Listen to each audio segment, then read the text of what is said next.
বিএনপির সংগ্রামী সদস্য সচিব জননেতা জনাব হায়দার আলী ভাই সংক্ষিপ্ত করে। বিসমিল্লাহির রহমানির রহিম। আজকে আমরা আমাদের নেতা, আমাদের শ্রদ্ধেয় নেতা,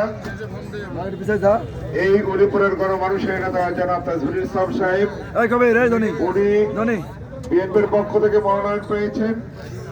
সেই জন্য আজকে আমরা তো শুভাগমন উপলক্ষে বিএনপির সকল পর্যায়ে নেতৃবৃন্দ এবং কর্মী ভাইরা আমরা ওনাকে রিসিভ করার জন্য যারা আজকে এখানে এই মাঠে এসেছে, আমাদের মাঝে রয়েছেন আমাদের শ্রদ্ধেয় নেতা এবং এখানে উপস্থিত রয়েছেন বিভিন্ন এলাকা থেকে আমাদের সকল ইউনিয়নের সকল পর্যায়ের আগত সম্মানিত নেতৃবৃন্দ, আসসালামু আলাইকুম। আমি আপনাদের প্রতি অত্যন্ত বাংলাদেশ জাতীয়তাবাদী দল উলিপুর উপজেলা শাখার পক্ষ থেকে অত্যন্ত কৃতজ্ঞ এবং আমি আপনাদেরকে ধন্যবাদ জানাই যে এই প্রতিকূল পরিবেশেও সন্ধ্যার পরে যথেষ্ট শীত, এর মধ্যে বাইক চালানো অনেক কষ্ট ছিল, তারপরেও আমি জানি যে দলের জন্য কতটুকু নিবেদিত হলে একটা মানুষ এই কাজটি করতে পারে। আপনারা অনেকে সকাল 8টা থেকে রওনা দিয়েছেন নিজস্ব ইউনিয়ন থেকে, অনেকে 9টায়, তারপরে সবাই মিলে এখানে একত্রিত হয়ে আমরা চিলমারি গেছি। চিলমারি থেকে আমরা প্রায় 8টা ইউনিয়ন আমরা সফর করলাম।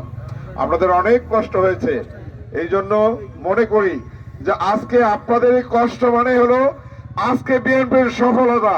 আজকে আপনারা যা করেছেন এই ঋণ কোনোদিন বিএনপি আপনাদের শোধ করতে পারবে না, এবং আজকে যা করেছেন এই উলিপুরের মানুষ দেখেছে।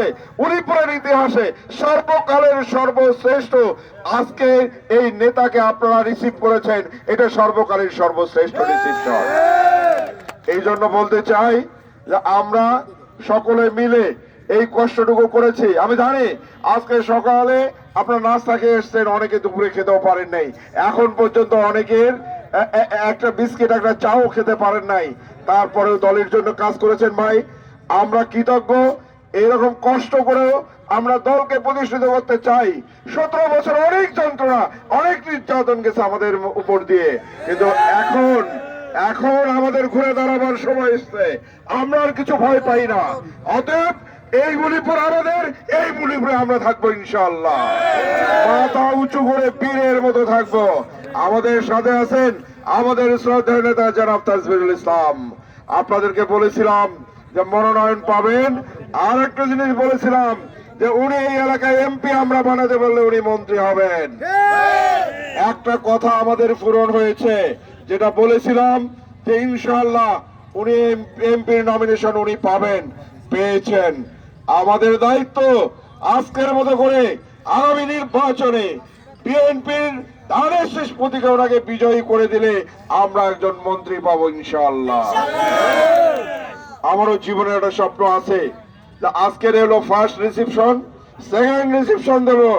উনি যেদিন ওনার গাড়িতে বাংলাদেশের জাতীয় পতাকা তুলে আসবেন সেদিন আর একটা বড় রিসিপশন দেব। সেই দিনের অপেক্ষায় থাকলাম এবং আপনারা কষ্ট করেছেন। আমি আপনার